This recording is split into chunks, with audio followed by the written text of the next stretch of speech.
ऐसा कैसे संभव हो सकता है? क्योंकि इसको उड़ाने वाले जो पायलट थे वो 8000 घंटों का रिकॉर्ड रखते हैं। सुमित जो है कभी भी दुनिया में कहीं पे भी क्रैश नहीं हुआ था। ये पहली, इसमें दो इंजन थे तो इसमें दोनों इंजन सडनली एक साथ फेल हो जाते हैं। ये भी है कि जब इंजन फेल होता है या इंजन जल उठता है तो उसमें से ब्लैक स्मोक जैसा भी कुछ निकलने लगता है, लेकिन ऐसा भी कुछ नहीं हुआ है। और इसके कारण ये भी था कि ये 1,20,000 लीटर फ्यूल से लोडेड था। और कुछ समय पहले एक दुर्घटना और भी हुई थी, जो हडसन हवाई जहाज दुर्घटना थी। उसमें इंजन में 2 बर्ड्स आके फंस जाते। और इसके अलावा अहमदाबाद का जो रनवे था वो भी अपनी मानक कंडीशन को फुलफिल कर रहा था। जिस पायलट को ये पता चल गया है कि प्लेन जो है वो रिहायशी इलाके में गिरने ही वाला है, तो वो अपने गियर जो है वो जानबूझ के अंदर नहीं करते हैं कि जिससे कि लॉस जो है वो कम से कम हो, क्योंकि अगर गियर लगे हुए होंगे तो वो कई भागों में टूट के वहीं गिर जाएगा। लेकिन फ्यूल इतना होने के कारण हो सकता है उनकी ये टेक्निक काम भी कर जाती, बट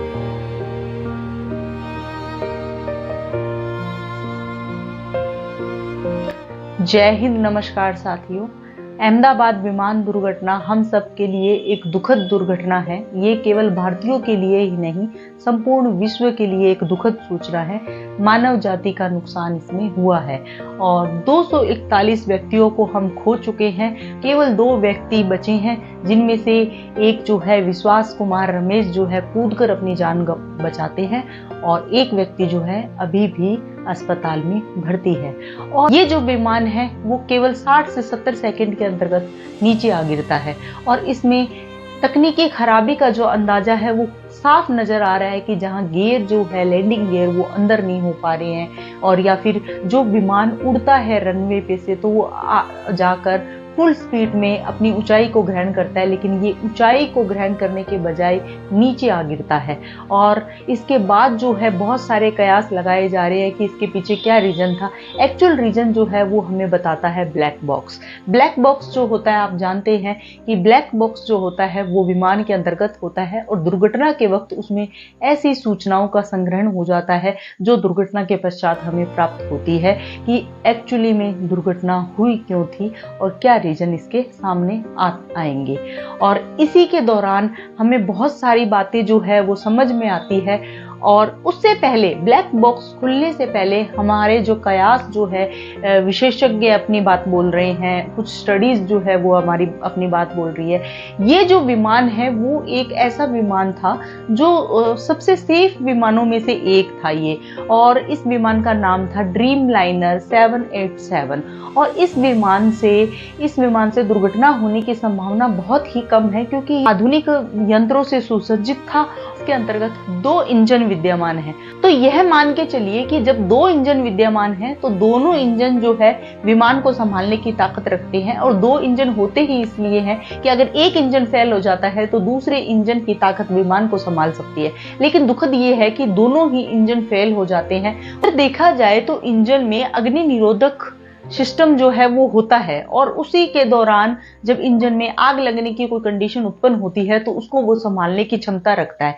और भी एक चीज है, अगर इंजन जलता है या इंजन में कुछ खराबी आती है तो ब्लैक स्मोक जो है वो निकलने लगता है, लेकिन इसमें ऐसा कुछ भी नहीं होता है। और आपके सामने अगर कोई एक रीजन और भी सामने आता है कि बर्ड्स टकराने की घटनाएं जो है इस वजह से प्लेन क्रैश होने की संभावनाएं रहती है।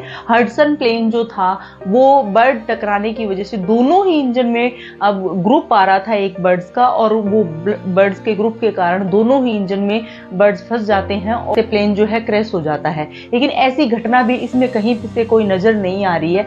और इतनी सारी आग लगने का रीजन जो है वो समझ में ये आ रहा है कि इसमें कम से कम 1,20,000 लीटर फ्यूल भरा गया था कि इसको बहुत लंबी उड़ान भरनी थी, लंदन तक इस फ्लाइट को जाना था। ये कम से कम 10 से 12 घंटे की फ्लाइट थी और ये नॉन स्टॉप फ्लाइट थी। इस वजह से इसमें इतना सारा फ्यूल भरा गया था। और जब ये प्लेन जो है ऊपर से आके और नीचे धरती पे गिरता है तो ये प्लेन फटता है, और फट के इसमें फ्यूल अधिक होने की वजह से इसमें आग लगती है, जो स्थानीय लोगों के द्वारा बताया जा रहा है कि 10 मिनट तक जलती रहती है वो आग।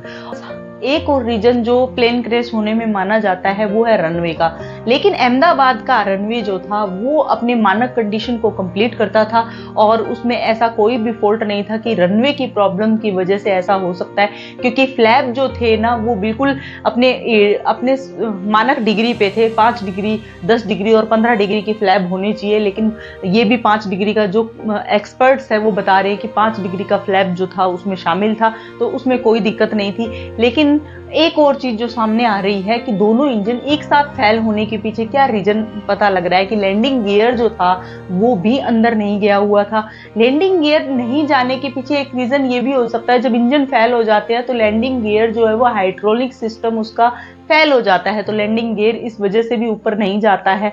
और दूसरा रीजन एक ये भी समझ में आता है कि पायलट जो है वो क्लियरली इंडिकेशन कह रहा है कि मेरा कंट्रोल जो है वो इस पे बिल्कुल हट गया है, मेरा कंट्रोल जो है एरोप्लेन से हट चुका है। तो वो जानबूझ के, क्योंकि उड़ते ही उसको ये पता चल जाता है पायलट को कि इसमें कुछ ना कुछ खराबी है, तो वो लैंडिंग गियर है वो जानबूझ के अंदर नहीं कर रहा हो। इसका रीजन ये भी सामने आ रहा है क्योंकि वो चाह रहा था कि जब प्लेन जो है वो किसी जगह पर रिहायशी इलाके पे, उससे पता है कि आगे रिहायशी इलाके पे अगर प्लेन गिरता है तो लैंडिंग गियर की वजह से कम दुर्घटना हो सकती है। ऐसा नहीं होता है और आपने देखा होगा 10 से 12 गाड़ियां जल चुकी है और हॉस्टल जो था उसमें कुछ बच्चे जो है उनकी दुर्घटना में मृत्यु हुई है और कुछ डॉक्टर्स है उनकी दुर्घटना में मृत्यु हुई है। ये बहुत ही दुखद और बड़ा हादसा था।